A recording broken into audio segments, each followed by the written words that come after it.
सच्चा ही बहन जी? सच्चा है। क्या नाम है आप जी का? मालती। कहाँ से आई हो आप? ललितपुर से। ये कहाँ पड़ता है? ललितपुर ये उत्तर प्रदेश में है? मध्य प्रदेश। मध्य प्रदेश में पड़ता है। हाँ। संत रामपाल जी भगवान से नाम दीक्षा कब लिया आपने? हमें तो भगत जी याद नहीं है। 1 साल 2 साल 6 महीने? हाँ, इतना होगा। इतना हो गया। ना दूसरा नाम ले चुके हैं हम। अच्छा, आपको सतनाम मिल चुका है। हाँ।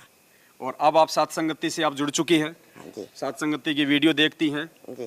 तो आप अपने घर पे अपने गुरुदेव को भोग लगाती हैं? जी, भोग लगाते हैं हम। मतलब जो हम तो अनपढ़ हैं, तो भोग हम ऐसा लगाते हैं कि जो हम खाना घर में बनाते हैं वो गुरु जी को पहले भोग लगाते हैं और उसके बाद फिर हम ग्रहण करते हैं। और कभी गुरु जी को हलवे राम का भोग लगाया? एक बार लगाया। एक बार हलवे राम का भोग लगाया आपने? हाँ जी। लड़की पढ़ी लिखी हमारी, उन्हीं से हमने वो पढ़वा ली थी उनकी। जी जी जी जी। और मतलब आरती, और हमें आरती आती नहीं है, हम अनपढ़ हैं। तो सात संगति से जुड़ के आपको कैसा लग रहा है? अच्छा लग रहा है। भाई बहनों का व्यवहार, यहाँ पे सबका जो बोलने चालने का जो तरीका है, ज्ञान आधार से परमात्मा की पूरी रात हम जो ज्ञान चर्चा करते हैं, भाई बहनों की शंकाओं का समाधान होता है, हम गुरुजी की यहाँ पे महिमा गाते हैं, सुन के बड़ा आनंद आता है। आनंद आता है। आत्मा गदगद होती है। गदगद होती है। नींद भी नहीं आती। वैसे तो नींद आएगी, फिर मुझे सुनने से कुछ नींद सब भाग जाती है। जब परमात्मा की महिमा चलती है, उनके शब्द गाते हैं, ज्ञान चर्चा होती है, तो नींद वगैरह सब भाग जाती है, काल भाग जाता है। भाग जाता है। तो आपकी कोई शंका है? शंका ये है कि जो हमारी मोबाइल में सुबह की आरती है, दोपहर की रामायण, शाम की आरती है, लेकिन और खाना खाने के बाद की आरती है, पहली आरती नहीं है। जो पहली भोग की वो आरती नहीं है हमारे पास। अच्छा, आपके मोबाइल में खाना खाने से पहले वाली आरती नहीं है? नहीं है। तो आरती आपको बहन जी हम दे देंगे, कोई दिक्कत नहीं है। ठीक है, आप अनपढ़ हैं क्योंकि पुस्तक आप जी पढ़ नहीं सकती। बिल्कुल नहीं। और अपने पूज्य गुरुदेव जी ने अन्नदेव की छोटी आरती अपने सत्संगों में जो है बोल नहीं रखी है, तो कोई बात नहीं, आपने आरती करनी है। कोई भी भगत भाई या फिर दास जो है आरती को बोल के आपके मोबाइल में डाल देगा। आप अपने गुरु भाई के साथ में रोज अपनी आरती करें, कोई दिक्कत नहीं है बहन जी। और दूसरी बात, जो हम भोग लगाते हैं भगवान जी को, तो उन्हें जलराम भी रख सकते हैं। हाँ बिल्कुल, जब हम गुरुदेव को जब हम हलवे राम का भोग लगाते हैं ना, तो साथ में परमात्मा के गिलास में जो है जलराम भी रखो साथ में परमात्मा का। ठीक है, और बाद में मालिक को भोग लगने के बाद में हलवा राम का जो प्रसाद है और जो वो जलराम है, जो मतलब चरणामृत बन जाता है परमात्मा का, आपके घर में जितने भी सदस्य हैं, चाहे नाम ले रखा है या नहीं ले रखा है, सभी को आपने हलवे राम का जो भोग है वो भी देना है, और जो चरणामृत है वो भी सभी को देना आपने। और कोई शंका? और ये कि वो जो ये मतलब जो फोटोएं आती पहले की, तो उनमें सभी की फोटो आती। अच्छा। सभी की फोटो आती। आपसे जब से आपका ज्ञान चर्चा सुनी हमने, काई मोबाइल में सुनते रहते हैं, तो जब से आपका ज्ञान चर्चा सुनी, जब से वो हमने अलग हटा दी, लेकिन वो घर के अंदर रखी है अभी। उस फिर दूसरी बात, उसमें अपने गुरुजी की भी फोटो है, उसको क्या करना है? गुरुजी की फोटो भी है उसमें। जो आप नाम दीक्षा ली थी आपने, तो नाम दीक्षा के समय हमें जो फोटो मिलती है, बीच में तो गुरुजी बैठे हैं। हाँ। और चारों कोने में गरीबदास जी, स्वामी रामदेवानंद जी, चितानंद जी, हाँ। दाढ़ी मूछ वाले कबीर जी, वो भी हैं। हाँ। तो उस फोटो को अब सात संगति से जुड़ने के बाद में आपको ज्ञान हो गया कि भाई असली कबीर तो हमारे गुरुजी हैं। और गुरुजी कहते हैं, एक के सादे सब सदे, सब सादे सब जाए, माली सींचे मूल को फले फूले अगाए। तो अब हम उस फोटो को अपने घर में क्यों रखें? हम तो अपने असली कबीर अपने गुरुदेव भगवान का रखेंगे, जो हमारे को मोक्ष देंगे, जिन्होंने ज्ञान दिया, नाम दिया। तो उस फोटो का अब मैं क्या करूं? उस फोटो को बहन जी आप वहां से हटा लीजिएगा। वो तो हटा लिया, हटा लिया ना? हाँ, हटा ली। एक ही फोटो अपनी भगवान जी की फोटो रखी। संत रामपाल जी भगवान के अकेले के दरबार में आपने फोटो लगा ली, और वो रखी है, लेकिन वो फोटो रखी हुई है। हाँ, तो खाली वो फोटो है या फिर कुछ मोटी मोटी वाली है? जैसे एक तो फ्रेम में लगी होती है। हाँ, ऐसी तो लगी है, वो उसी में लगी। अच्छा, तो कोई बात नहीं बहन जी, उस फोटो को आप एक काम करना, उसमें चारों तरफ जो फोटोएं हैं उन पे आप कोई कागज या कोई टेप वगैरह लगा दो चारों फोटोओं पे। और बीच की जो फोटो है गुरुजी की, उसको कहीं भी अपने घर पे लगा दो, कोई दिक्कत नहीं है। अच्छा। आप उसको जल प्रवाह भी कर सकती हो, बहते हुए पानी में किसी नहर में। आप उसको जो है घी लगा के थोड़ा सा आप उसको सुहा भी कर सकती हो, कोई दिक्कत नहीं है।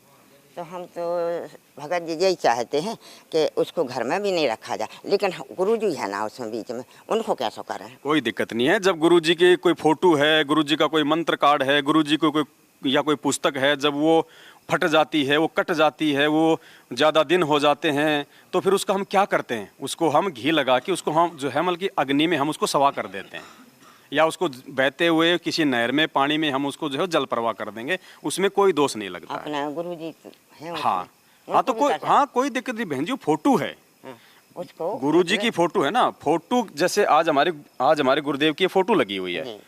तो फोटो के अंदर गुरुदेव नहीं है और गुरुजी हैं, तो फिर हर जगह है। परमात्मा तो मतलब कि जो है वो कण कण में है। फोटो हम केवल इसलिए रखते हैं कि फोटो को देखेंगे तो हमें हमारे गुरुजी याद आएंगे। अब फोटो को यदि हम आग में जला देंगे, मान लीजिए वो कट गई फट गई, उसको सवा करेंगे, तो उसमें गुरुजी नहीं जलते, खाली फोटो जल रही है, वो कागज जल रहा है। बस यही समान। हाँ, तो मन में ऐसा कोई दर्द या दोष नहीं होना चाहिए। हम जानबूझ के नहीं जला रहे, हमारी मजबूरी है, क्योंकि वो पांचों फोटों के वो साथ में है, ठीक है। इसलिए हमें बाकी फोटो नहीं रखनी अपने घर में, क्योंकि नाम दीक्षा के समय परमात्मा कहते हैं कि किसी भी संत महात्मा की फोटो अपने दरबार में अपने घर में नहीं रखनी। तो वो संत महात्मा तो हैं वो चारों, दाढ़ी मूछ वाली फोटो, गरीबदास जी, दादा गुरु जी, चितानंद जी, ये संत महात्मा की श्रेणी में तो हैं। ना उनसे हमारा कोई उद्धार होगा, ना वो हमारे गुरुजी, ना वो चारों हमारे को ज्ञान और नाम देने के लिए आए, ना वो हमारी कोई प्रार्थना सुन सकते, ना उनसे हमारा कोई भला होना, ना आज वो धरती पे वो शरीर में है। तो जो धरती पे शरीर में है वो संत रामपाल जी भगवान है, हमारे गुरुजी हैं। हम इन एक को पूजेंगे, एक के साथ सब सद हैं। तो उस फोटो को या तो आप बहते हुए पानी के अंदर उसको आप जी वो जल प्रवाह कर दो, या आप उसको थोड़ा बहुत जो है वो घी लगा के आप उसको जो है मतलब कि अग्नि में आप उसको सवा कर दो, कोई दोष नहीं है बहन जी, ठीक है सर। है ना। और मतलब जो हम रोज भोग लगाते हैं, जो भी घर में बनता है रोज भोग लगाते, तो उसके उनके साथ भी जल राम जी रखना है। बिल्कुल, जल राम रखो परमात्मा का भोग के समय। वो ये हम कह रहे हैं कि जैसे बनता है कुछ, उन्हें भोग लगाते हैं, उसके बाद हम खाते हैं। कोई दिक्कत नहीं। आप अकेली आई हो, कोई और भी आपके साथ में है? साथ लड़की संगति में है, है? लड़की है। आपकी लड़की साथ में आई है। हाँ। नाम ले रखा बहन ने? हाँ, उन्हें तो पहले उन्हीं ने तो लो। जी आप आ जाओ, कौन है? आओ। वो तो है। अच्छा, तो नाम आपने पहले लिया था या फिर बहन जी ने पहले लिया था? उन्होंने लिया, पहले उन्होंने नाम लिया फिर आपको बताया? हमें बताया तो हमने ले ला। अच्छा, और बाकी कि हम कोई चीज जो ऊज नहीं, गलत चीजों का आप कोई थोड़ा यहाँ जाओ, ऊज नहीं। आप थोड़ा इधर से आ जाओ। हाँ, आप इधर आ जाओ। सत्साई बहन जी, क्या नाम है आपका? कमला दासी नाम। और आप परमात्मा से नाम दीक्षा आपने कब ली? परमात्मा से नाम दीक्षा हमने 1 जनवरी 2020 को ली। ये लॉकडाउन के समय आपने नाम दीक्षा ली होगी? नहीं, उससे पहले ली। हाँ, मार्च में लॉकडाउन आया था, आपने जनवरी में ली होगी नाम दीक्षा, ठीक है। तो वो नाम दीक्षा लेने के बाद में फिर आप जी सात संगति से जुड़ गई, जैसे भी आपको सात संगति की वीडियो दिखाई दी। सच्चाई मालूम चली, पहले सच्चाई मालूम नहीं थी, वहाँ से नाम लिया। इसके बाद सच्चाई बहुत उसमें मालूम चली, हमने वीडियो देखा पवन दास जी का, तो उसमें बहुत सच्चाई मालूम चली। फिर वहाँ पर फिर हमने, तो फिर उसके बाद आपने अपनी माता जी को भी नाम दिलवाया? जी। अच्छा, और अब आप दोनों सात संगति से जुड़ी हुई हैं। तो सात संगति से जुड़ने के बाद और पहले आप जो सतलोक आश्रम मैनेजमेंट हरियाणा से नाम दीक्षा लेके आप उनके साथ में जुड़ी थी या नहीं जुड़ी थी, जो भी आपने कभी संगति की, आश्रम में कभी गई या ना गई, जो भी आपने उन लोगों का रवैया, हाव भाव, उनके आच विचार या गुरुजी के ज्ञान को उन लोगों ने जो है कितना आधार बनाया, तो आपको कितना क्या कुछ अंतर सात संगति में आने के बाद में यहाँ की सारे हाव भाव जो है देखने के बाद में आप मतलब क्या लग रहा है आपको? बहुत ज़्यादा परिवर्तन नज़र आया हमें, यहाँ पे सच्चाई मालूम चली। और वहाँ हमें बहुत बाद में हमें मालूम चला सात संगति से जुड़ने के बाद में, और हमें बहुत ज़्यादा उसका गहराई का पता चला। मतलब अगर संत रामपाल जी भगवान के इस मार्ग में अगर कहीं उनके नियम मर्यादा के अनुसार यदि भक्ति हो रही है तो केवल सात संगतियों में हो रही है, और सात संगतियों से जुड़ के ही हम असल मायने में हम एक भगत बन सकते हैं और अपने गुरुजी को हम जो है वो प्रसन्न कर सकते हैं। तो सारी बातों को सोच विचार करके आप जी फिर सात संगति से जुड़ी हैं। तो आप भोग लगाती है अपने घर पे गुरुदेव भगवान को? हाँ, हलवे राम का भोग लगाते हैं। अच्छा अच्छा। और तो कई बार लगा चुकी, हम नहीं लगा पा रहे नहीं, एक बार लगवा दो तो बस, और रोज को हम अपना जो भोजन बनाते हैं वो हम लगाते हैं, और बाकी को एक दिन लगा देते हैं। कोई बात नहीं, परमात्मा तो एक बार के लगाने से भी बहुत ज्यादा प्रसन्न हो जाते हैं। भोग तो केवल बहन जी इसलिए लगाया जाता है कि परमात्मा ये चेक करना चाहता है, अपने भगत के भाव देखना चाहता है, क्योंकि भोग लगाया जाता है भगवान को, परमात्मा को। तो परमात्मा ये चेक करना चाहते हैं कि ये मेरे बच्चे इतने दिनों से ज्ञान सुनने के बाद भी मुझे भगवान मान पाए हैं या फिर दाढ़ी मूंछ वाले कबीर जी की फोटो को ही भगवान मान रहे हैं। तो ये भाव चेक करने के लिए कि इनके अंदर में, इनके हृदय में भगवान के रूप में भाई उनका गुरुजी समाया हुआ है या फिर वो दाढ़ी मूंछ वाली फोटो समाई हुई है। ये भाव चेक करने के लिए परमात्मा ने भोग लगाने की प्रोसीजर अपने बच्चों को प्रेरणा देके जो है ये शुरू करवाई है। तो बाकी हमारे जो भाई बहन हैं जो अभी भी संत रामपाल जी को खाली कबीर जी का एक अवतार मानते हैं और भगवान जो है दाढ़ी मूंछ वाली फोटो को मानते हैं, तो उन भाई बहनों को आप जी क्या संदेशा देना चाहोगे? हम ये संदेशा देना चाहेंगे, संदेशा तो नहीं, प्रार्थना ही करना चाहेंगे कि पहले गुरुजी का सत्संग सुने, इसके बाद सच्चाई का सत्संग सुने, उसका फिर सच्चाई का मालूम चलेगा। और हमें भी ऐसे ही पहले था, हम भी कभी उनको दाढ़ी मूंछ वाली को भगवान मानते थे, पहले परमात्मा मानते थे। और फिर जब साध संगति के ये वीडियो देखे थे, सच्चाई का मालूम चला हमें कि पूर्ण परमात्मा सतगुरु रामपाल जी भगवान ही कबीर साहब हैं। और पहले हम इनको गुरुजी और उनको वो मानते थे, हमें सच्चाई का मालूम नहीं था बिल्कुल भी। तो इसके बाद हम मालूम चला। तो आपने साथ संगति से जुड़ के आपने जब से अपने गुरुजी को भगवान माना है, इनको भोग लगाना शुरू किया है, दाढ़ी मूंछ वाली फोटो को अपने घर से बाहर किया है, उसके बाद से आपकी अंतरात्मा में कितनी क्या शांति आपको मिली? बहुत शांति मिली, हमें बहुत दृढ़ता भी आई है। वीडियो जी सच्चाई मालूम साध संगति के, अभी हम पहली बार आए हैं साध संगति में, अभी जुड़े हैं हम इसी महीने में। जी जी भगत जी। तो बहन जी हम एक चमत्कार बात और पूछना चाहते कि जो घर में बच्चे हैं हमारे, तो वो तो जुड़े नहीं हैं। लड़का है, दो लड़के हैं, छोटे लड़का की शादी, कोई बड़ा लड़का शादी नहीं करा रहा। और ये खाते पीते हैं, अनाप शनाप चीज़ें भी खाते हैं जी, और थोड़ा ये दारू मारू भी यूज करते हैं। तो इसको हमने लड़का को अलग कर दिया। इस चीज़ों से उनको हमने रोका नहीं, माना उनको हमने अलग कर दिया। दूसरी बात, बड़ा लड़का हमारे पास है, अभी आया है, कुछ वो बाहर ही वो भी रहता, तो वो पुलिस लाइन में काम करता कच्चों में। तो अभी वो कुछ दिन से, महीना 2 महीना से हमारे साथ आया है। तो वो भी कुछ उसका पीना खाना का भी अंदाज़ पड़ो हमें। फिर खाना पीना जो उनका जो खाते पीते वो उसी छोटे लड़का के यहाँ, हमारे घर में ये चीज़ें नहीं हो सकती।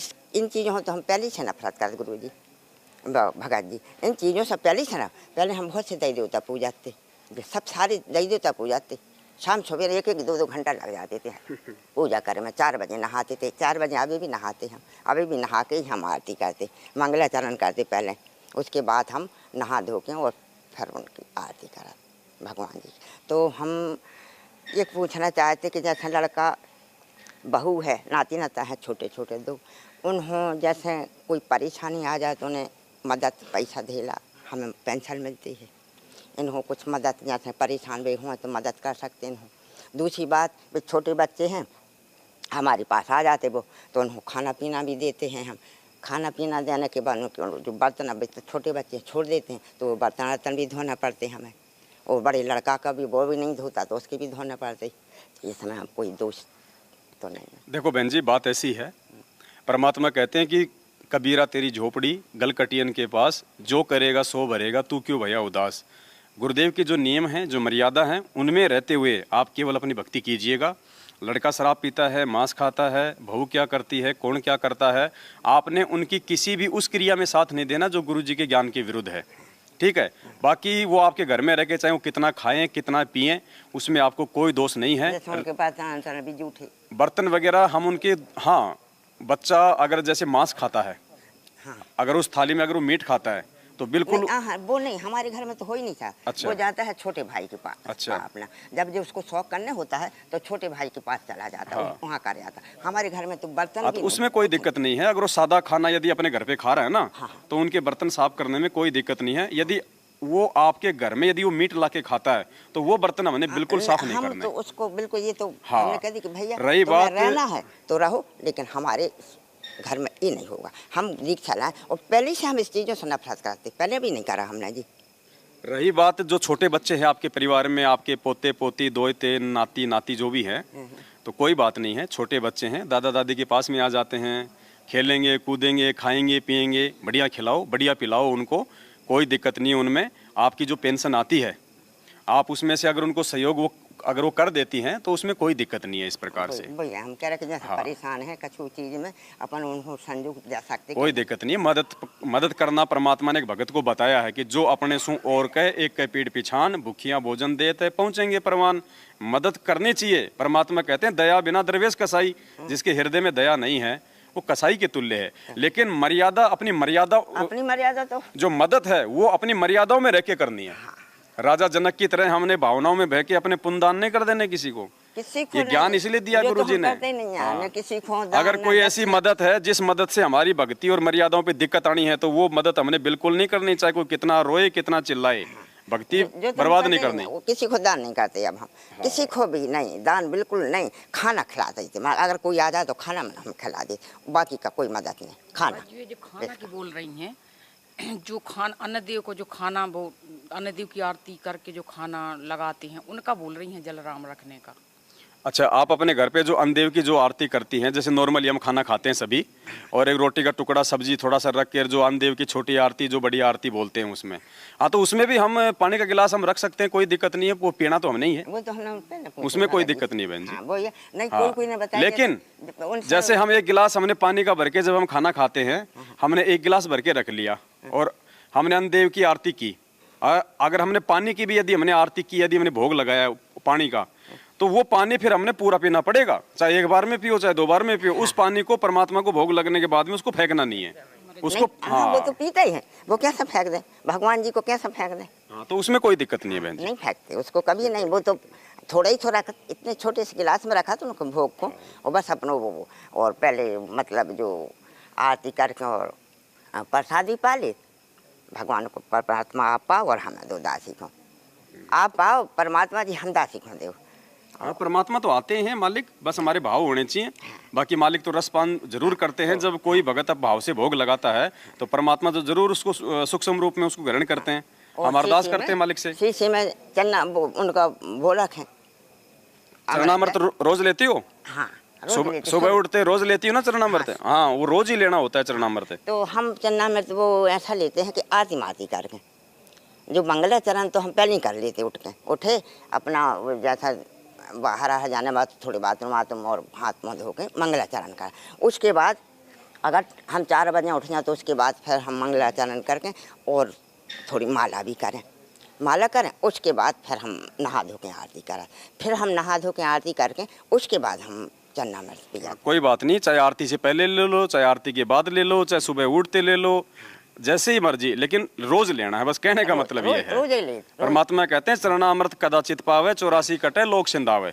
बड़ी उसमें मतलब चरणामृत जो मिलो तो जैसे हमें भगवान जी को उसी में बस पूरी खाली नहीं होती, उसमें डालते जाते, जैसे खत्म भाव उसमें थोड़ा रहा उसमें डालते जाते बस अपने। ठीक है, तो अब सात संगति से जुड़ के आपको किसी प्रकार का कोई ऐसा तो नहीं लग रहा कि हम कोई गलत जगह जुड़ गए? नहीं, हमें बहुत अच्छा लग रहा है। हम सोच रहे कि अब हम मनुष्य बन रहे हैं, अब वो मनुष्य बन रहे हैं। पहले तो जानवर थे, और ये दुनिया के ये देवी देवता दुनिया के 1-1 घंटा लगा देते, सुबह शाम आरती पूजा हो, आरती दुनिया की अगरबत्ती सब, ये तो सब बंद करता हमने। किसी देवता को नहीं, किसी को देवता को नहीं, और ये गलत चीज़ें ये तो इनका तो सेवन हम पहले नहीं करते थे, पहले नहीं दे देवता हम पूजा थे तो सेवन नहीं करते। 4 बजे नहाना धोना और अपना भगवान जी को करना। तो ये हमारे जो बड़े भाई हैं, जो सतलोक आश्रम मैनेजमेंट हरियाणा वाले, जो गुरुदेव के जो परिवार वाले हैं, ये आज भी इन आश्रमों में भगत समाज से राजनीति करवाते हैं। कभी कांग्रेस को वोट, कभी बीजेपी को वोट, कभी गरीबदास जी का बौद्ध दिवस की रैलियां निकाल रहे हैं, कभी गुरु जी को बैलगाड़ी पर रख के उनकी रैलियां निकाल रहे हैं। तो आपको लगता है ये गुरु जी के ज्ञान आधार से ये सही कर रहे हैं? ये तो गलत है, बिल्कुल गलत है, बिल्कुल गलत है। हमने जो वोटें डाल वो जो सब बिल्कुल बंद कर दिया, कुछ नहीं, किसी को नहीं वोट। हमें तो भगवान हो है, हमें तो भगवान है, हमें न हमें कुछ फायदा चाहना वोट दे के न कछु चाहना। हमें तो जो भगवान दे है फायदा वो चाहना, जैसे विधि से रखें ऐसे रहें, जो देंगे वो खाएंगे हम। तो कुल मिला के सात संगति से जुड़ने के बाद में आपका भक्ति में आपका जो है मन लग रहा है, और आपको किसी प्रकार की कोई शंका नहीं है। छोटी मोटी शंका होती है तो सात संगति में आके भगत भाई बहनों से आप अपनी शंका का समाधान करवा लेती हैं, और ठीक है कुल मिला के बढ़िया सारा सब कुछ, कोई दिक्कत नहीं है। गुरु जी की भक्ति में अच्छा मन लग रहा है, परमात्मा पल पल साथ में है ऐसा महसूस होता है। जी बिल्कुल अच्छा लगता है तो बहुत। भाई बहनों को लास्ट में आप जी क्या कहना चाहेंगे जो अभी तक साथ संगति से नहीं जुड़े? उनसे ये कहना चाहते कि भैया भगवान जो सजीवर आए हैं, भगवान जी जो सजीवर आए उनसे जुड़ो, बाकी ये सब छोड़ो। नकली भगवानों से मत जुड़ो, उन बिल्कुल फोटोओं से नहीं, मत जुड़ो। हाँ, भगवान जी जो अपने धरती के ऊपर भगवान जी आ गए हैं उनसे जुड़ो, वही सब सुख दिलाने वाले वही भगवान है सही। और ये तो बाकी की सब ये पत्थर पूजा बंद करो। पत्थर पूजे हरी मिले तो मैं पूजूं पहाड़, इससे तो चाकी बली जो पीस खाए संसार। हाँ। कबीर जी ने तो खुद इन मूर्ति पूजाओं का खंडन किया और हम कबीर जी की फोटो को पूजने लग गए। हाँ। और परमात्मा ने सतगुरुदेव जी ने बताया कि फोटो की जो है पूजा नहीं की जाती है। हाँ, हाँ। फोटो तो केवल यादगार है। यादगार। उस फोटो को देखेंगे तो उस फोटो वाले भगवान के जो गुण हैं वो जीवन में धारण करने की हमारे को एक वो प्रेरणा मिलती है। उस फोटो को जो है वो पूजना नहीं है और इन्होंने उसी को भगवान मान के उसी को भोग लगाना शुरू कर दिया। अब कुछ लोग कहेंगे तुम भी तो गुरुजी की फोटो को भोग लगा रहे हो। हम तो इसलिए लगा रहे हैं कि हमारे गुरुजी जिस रूप में है ये उसी रूप की फोटो है। तो हम अपने गुरुदेव जी की फोटो की जो है वो पूजा नहीं कर रहे, हम अपने गुरुदेव की फोटो के सामने अपने भाव जो है मतलब कि व्यक्त कर रहे हैं। आज हमारे गुरुदेव आज हमारे समक्ष नहीं है, हमारे साक्षात नहीं है, आज वे जेल में बैठे हुए हैं। तो उनकी फोटो को आधार बना के ताकि हमें गुरुजी जो है पल पल याद आवे। यही हमारे भगवान, यही हमारे परमात्मा जेल में जो बैठे हुए हैं ये उन्हीं का रूप है, उन्हीं का जो है ये वो स्वरूप है। ये सोच के कि परमात्मा हमारे साथ में पल पल उनकी फोटो हम देखते हैं तो हमें हमारे गुरुदेव की याद आती है। और गुरुदेव की याद आएगी तो परमात्मा कहते हैं कबीरा दर्शन साधु का और मुख पे बसे सुहाग, और दर्श उन्हीं को होते हैं जिनके पूर्ण भाग। हाँ, ये बहुत ज़्यादा हमसे भी ज़्यादा इनको भक्ति की रुचि है। इन्होंने तो सपने में भी भगवान जी कई बार दिखाने हैं, कई बार इनको कहा है। अच्छा, आपको गुरुदेव आपको स्वप्न में आए तो आपको कैसे और क्या परमात्मा ने कुछ कहा? कुछ दिन पहले आए थे सपने में, तो ऐसे कोई ऐसा छोटा सा कोई ऐसा बना है तो उसमें बैठे हैं गुरुजी। तो एक लेडीज हैं तो वो पर्दा बंद करने लगी, तो वो गुरुजी ने कहा कि नहीं खोल दो पर्दा। तो हमने दंडवत की उनके लिए। दंडवत करने के बाद फिर गुरुजी ने कहा कि अब गलती मत करना, अब माफ़ी नहीं होगी। जो भी जाने अनजाने में, अब वो तो जानते हैं अंतर्यामी हैं कुछ भी, तो वो अब गलती मत करना, नहीं तो अब माफ़ नहीं होगा। मतलब आपको परमात्मा ने संकेत किया कि अब आप साथ संगति से जो है आप मतलब वो जुड़ चुकी है, वापस मैनेजमेंट की तरफ जाने की आपको गलती ना कर देना आप। जी ऐसे ही बोला। हाँ, तो दया है बहन जी परमपिता परमात्मा की हम सब के ऊपर, हमारे पूज्य गुरुदेव भगवान इसी प्रकार से जो है ज्ञान आधार की मेहर का समाधान हो गए। जितनी शंकाएं हमें आती वे सब। अब जिसका हरियाणा वाले जो केंद्र खुले थे जहाँ से हमने दीक्षा ली थी, तो वे क्या कहते कि नहीं उन्हें जलराम नहीं रखना है। तो हम सोचे अपने आप को कि इनको भोजन दें और भूख प्यासे रखें। मतलब हम खाना खाएं जब तो पूरा गिलास भर के रखें। और जब गुरुजी को भोग लगावे तो वो लोग कहते हैं कि आपने वो जल नहीं रखना। हाँ, गुरुजी को मतलब वैसे खाली सूखा खिला पिला के निकाल दो है। वो हम नहीं माने, हम अपनी मर्जी चलाते रहे। वो कई हम सब बहुत भक्त लोगों ने जो, तो हमने नहीं माना। हम अपनी के भगवान खुद ही झूठे रखें, उन्हें प्यासे रखें। हम पानी पिए, जल खाना खाएं और भगवान जी को भोग लगा को पानी नहीं दे में प्यासे रखें। तो हमने नहीं मानी को, हम करते ही रहे बोई अपने मन को की नहीं मानी, हम अपने मन को कराते रहे। कोई बात नहीं बहन जी, वो भी है तो हमारे भगत भाई, लेकिन ज्ञान आधार से वो कमजोर हैं। और परमात्मा कहते हैं जिसकी जितनी बुद्धि उतना ही बताए, उसका बुरा मत मानियो बेचारा अधिक कहाँ से लाए। तो साथ संगति से जुड़े बिना परमात्मा के विधान को जीव नहीं जान सकता। इसलिए हम सभी अपने उन भाइयों से विनती करते हैं कि भाई सतलोक आश्रम मैनेजमेंट हरियाणा को डर छोड़ो, उनकी धमकियों से मत डरो। इनके गुरुद्रोही करने से कोई गुरुद्रोही नहीं हो जाएगा। ये कल को हमारे को पीले पर्चे में लिख के भेज देंगे कि पवन दास तो जो है मतलब देश का जो है प्रधानमंत्री बन गया, हमने पीला पर्चा निकाल दिया, मुझे कौन बैठा देगा दिल्ली विधानसभा में, जूत मारेंगे मेरे वहाँ पे वो लोग। तो इनके कहने से ना कोई भगत बन सकता, ना कोई गुरुद्रोही बन सकता। जब तक हम अपने पूज्य गुरुदेव की मर्यादा में हैं, गुरुदेव को भगवान मानते हैं, और जब तक हम हमारे परमात्मा के हृदय में समाये हुए हैं, तब तक दुनिया की कोई भी शक्ति हमारे गुरु से दूर नहीं कर सकती। बाकी काल भगवान की प्रेरणा से, क्योंकि काल को तो चिंता हो रही है कि सात संगतियों के माध्यम से लोग जो है गुरु जी की मर्यादा में चल रहे हैं, नियमों में चल रहे हैं, मेरे मुख का भोजन निकल रहा है, तो वो तो स्वयं तो सामने आता नहीं, प्रकट होता नहीं, वो तो दूसरे के माध्यम से अपना काम करेंगे। हाँ। और जिसने मर्यादा तोड़ी उसके माध्यम से करेगा। तो ये सभी लोग गुरु को भगवान ना मान के मैनेजमेंट के फर्जी आदेशों पे चल के इनकी सबकी मर्यादा खंडित है, जिसके चलते ये केवल वही बातें बोलते हैं जो जो काल प्रेरित होती है, जो गुरुदेव के ज्ञान से बिल्कुल भी मेल नहीं खाती है। तो हमने ऐसे लोगों की बातों को बिल्कुल भी ध्यान नहीं देना है। और सभी भाई बहन जी के मतलब जो कहते हैं कि 10वां अंश गुरुजी को निकालो, तो जो कैसे निकालने? 10वें अंश का मतलब होता है, परमात्मा की वाणी है, 10वां अंश गुरु को दीजिए, जीवन जन्म सफल कर लीजिए। हाँ, यानी अपनी नेक कमाई का जो भी हम जो काम धंधा करते हैं, व्यापार करते हैं, कोई मजदूरी करता है, कोई बेचारा किसान अपनी जो खेती बाड़ी करता है, जिसको महीने में या जिसको रोजाना या जिसको साल भर में जो अपना मेहनताना मिलता है, तो जो भी आपको जो प्रॉफिट हुआ है, मान लीजिए आप दिन के 100 रुपये कमाते हैं, तो 100 रुपये का 10वां अंश हो गया 10 रुपये। 10 रुपये आपने उसमें से निकाल के और अपने गुरुजी के लिए रखना है कि जब भी मेरे गुरुजी आएंगे और मैं जाऊंगी तो वो जो पैसा है वो मैं अपने गुरुजी के हाथों में दूंगी। जो निकाल कर वो निकाल के आप उस पैसे को जो है आप अपना साइड में आप रख लो। बीच में ऐसी कोई इमरजेंसी हो गई, आपको बीच में आपको पैसों की जरूरत पड़ गई और पैसा है नहीं आपके पास में 10वें अंश के अलावा, तो उसमें से आप अपनी जरूरत के लिए पैसा निकाल सकते हैं गुरुजी को दंडवत प्रणाम करके। आपने और आपने निकाला कितना पैसा है, वो पैसा आप जी ध्यान रखो या फिर नोट करके रख लो। जब कभी पैसा आ जाए तो उतना पैसा वापस रख दो उसमें, और जब गुरुजी आ जावे तब गुरुजी को ही वो पैसा देना है, चाहे ज्योति का हो, चाहे पाठ का हो, चाहे दान का, चाहे वो 10वें अंश का, और किसी भगत को नहीं देना, ना किसी इन फर्जी आश्रमों में देना। जब गुरुजी जेल से बाहर आ जाएंगे वो पैसा उस समय अपने गुरुजी के हाथ में देना, तभी वो दान हमारा सफल होगा, नहीं तो नहीं होगा। तो हमारे ये क्या है, 10वां अंश कितना निकाले? 10वां अंश मतलब अगर 100 रुपये अगर आप कमाते हो, बता तो रहे कि 10 रुपये, हाँ 10 रुपया, अगर आप अगर 100 रुपया दिन का तुम्हारी कमाई है तो 100 का मतलब 10वां हिस्सा हो गया 10 रुपए। अगर 200 रुपये कमाते हो तो फिर 20 रुपए, 300 रुपये कमाते हो तो 30 रुपए, ये होता है। हमारे तो भगत जी पेंशन है, हमारे पति जो हती तो वो अस्पताल में सरकारी नौकरी करती थी, वो पेंशन बंधी हुई है हमें, तो वो पहले के ज़माने में कम तनख्वाह थी, कम पेंशन, तो हमारी वो 10,000 के लगभग पेंशन। अभी आपके 10,000 की पेंशन आ रही है, तो 10,000 का 10वां हिस्सा हो गया 1,000 रुपया, मतलब हाँ, महीना में, मतलब कम से कम तो 1,000 रुपया है महीना में, हाँ महीने में। और ज्यादा निकालना चाहो तो आपकी मर्जी है। बाकी 10,000 का 10वां अंश हो गया 1,000 रुपया आपका, मतलब हर महीना को 1,000 रुपया निकाल के बाहर रखना है, वो बाहर निकाल के रखना। हाँ हाँ ठीक है, ठीक है, बस और कोई टेंशन बस आपसे, क्योंकि भक्ति करनी है तो परमात्मा कहते हैं शंकाओं का समूल नाश होना चाहिए।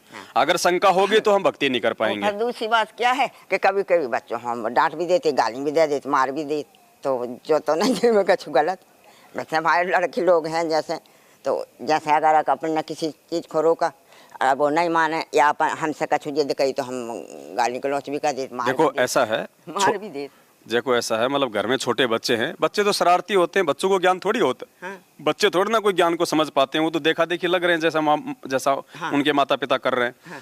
तो परमात्मा ने बताया कि बच्चों को मतलब धमकाया जो है वो जा सकता है, ज्यादा अगर छेड़खानी करें तो हल्की फुल्की उनको ऐसी जगह पे आप उनको चट्टू भी मार सकते हो जहाँ पे उनको नुकसान ना हो, ठीक है, लेकिन गालियां नहीं निकालनी, गाली बिल्कुल नहीं निकालनी। आज से पहले जो गाली निकली है उसके लिए आप गुरुजी को आप दंडवत करके, जो भी गालियां निकली है ना उनके लिए तो आप गुरुजी को दंडवत करके क्षमा याचना करना। आगे से बहन जी गालियां नहीं निकालनी हमने, क्योंकि वो भी उसी परमात्मा की आत्मा है, वो हमारे बच्चे नहीं है, संत रामपाल जी भगवान के बच्चे हैं, उनकी आत्मा है।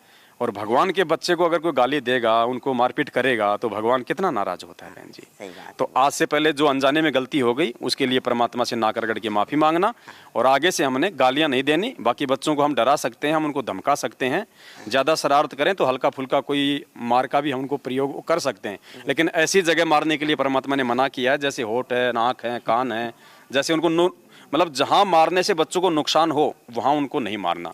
बाकी तो उनको प्यार से समझाने का प्रयास करो। ये थोड़ी बहुत जो मार का ऑप्शन दिया है परमात्मा ने, ये तो बाद की बात है कि बिल्कुल ही कोई नालायक हो, निकम्मा हो एक आधा, तो हल्का फुल्का उसको कोई पीठ में या कहीं ऐसा हल्का फुल्का सा मार दिया जाए ताकि वो डर जाए, क्योंकि बच्चे होते हैं ज्ञान से नहीं मानते, वो डर से मानते हैं। तो लेकिन गाली नहीं निकालनी बच्चों को, बिल्कुल किसी को भी नहीं निकालनी गाली। तो हमने बहन जी कुत्ते को भी नहीं निकालनी, अगर टूक डालने की औकात है तो डाल दो, नहीं तो उसको गाली नहीं निकालनी उसको, क्योंकि वो भी उस परमेश्वर की आत्मा है। ना जाने कितनी बार वो भगत बन लिया, वो राजा बन लिया, इंसान बन लिया, देवता बन लिया, वो भी मालिक की आत्मा है। गाली किसी को नहीं। गाय है, जैसे गाय को रोटी अपन जैसे बनाओ खाना, एक आध रोटी गाय को दे दो तो दे सकते। देखो वैसे तो शंका समाधान की पुस्तक में परमात्मा ने सारी शंकाओं का समाधान जो है एक तो आपको यहाँ से मिल जाएगी। सारी शंकाओं का समाधान जो आप पूछ रहे हो ना, छोटी से लेके बड़ी, इन्हीं शंकाओं का समाधान उस पुस्तक में पूरा लिखा हुआ है। घर पे अगर गाय आ जाए, देखो हमने अपने तरफ से गाय के लिए रोटी नहीं बनानी, क्योंकि गाय को क्यों खिलाएं? वो भैंस से कौन सी हमारी दुश्मनी है बहन जी? कुत्ते से हमारी कौन सी दुश्मनी है? वो भी मालिक की आत्मा, वो भी मालिक की आत्मा। अगर आपके घर में रोटी अगर ज्यादा बन गई है तो वो रोटी आप चाहे गाय को खिलाओ, चाहे भैंस को खिलाओ, चाहे आप किसी जो है कौवे को खिलाओ, चाहे आप किसी जो है कुत्ते को खिलाओ, उसमें कोई दिक्कत नहीं है। हमने स्पेशली जो है रोटियां हमने उनके लिए मतलब अलग से नहीं बनानी, क्योंकि एक रोटी से गाय का पेट नहीं भरने वाला बहन जी। और जो दाने हैं, चावलों के दाने हैं, तो ये पक्षियों को डाल देते हैं हम, जैसे आरती करके और अपना मतलब प्रसाद पाके उनसे, और भगवान को भी भोग लगा के जो। और एक हाँ, जो तो हम भूले हैं, भगत जी के सुबह चाय पीते हैं हम। तो कोई दिक्कत नहीं, चाय तो हम लोगों ने इसलिए छोड़ी है क्योंकि चाय का एक अवगुण है, शरीर को नुकसान नहीं पहुंचाती है, फायदा नहीं पहुंचाती, वो एक नशा बताया परमात्मा ने। बाकी जो लोग चाय नहीं छोड़ पा रहे हैं, तो ऐसा कोई नियम नहीं है कि वो चाय नहीं छोड़ेगा तो परमात्मा नाराज हो जाएगा या सात संगतियों में कोई दिक्कत हो जाएगी, नहीं। आप कोशिश करें, परमात्मा से प्रार्थना करें, जब छूट जाए, जैसे आज सुबह शाम दोपहर को पी रहे हो तो धीरे धीरे कम करो, 2 टाइम पे ले आओ। 2 टाइम नहीं पीते, 2 टाइम पिया थे, अब तो हम एक ही टाइम पे रहे, एक ही टाइम। जब तक पूरी तरह से नहीं छूटता है तब तक अपना एक टाइम लेते रहो। मतलब जैसे दूध, चाय की जगह कोई दूध अपन लेके और बच्चों को पिलाते हैं, बच्चों को भी बंद कर दो चाय, बच्चे जो छोटे हैं उनको भी बंद करो। देखो चाय का तो नुकसान ही है बहन जी, नुकसान है चाय का। दूध है, अपन ने दूध लिया तो थोड़ा थोड़ा बच्चों को देता, थोड़ा सा गरम गरम अपन ने। हाँ, उसमें कोई दिक्कत नहीं है, उसमें कोई दिक्कत नहीं। अच्छी चीज अपने पोता पोती को पिलाओ, उसमें कोई दिक्कत नहीं है।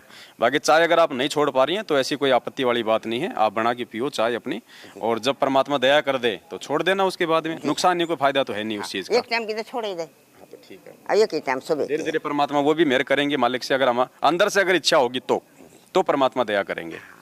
और कोई बात? बस जो नशा पानी से हम कछु करते ही नहीं है। हाँ नहीं, वो तो माता बहनों पे ज्यादातर मेरी है परमात्मा की, नशे पानी की तो। कुछ नहीं। चलो ठीक है बहन जी, बहुत बहुत धन्यवाद आपका। सत साहिब। सत साहिब।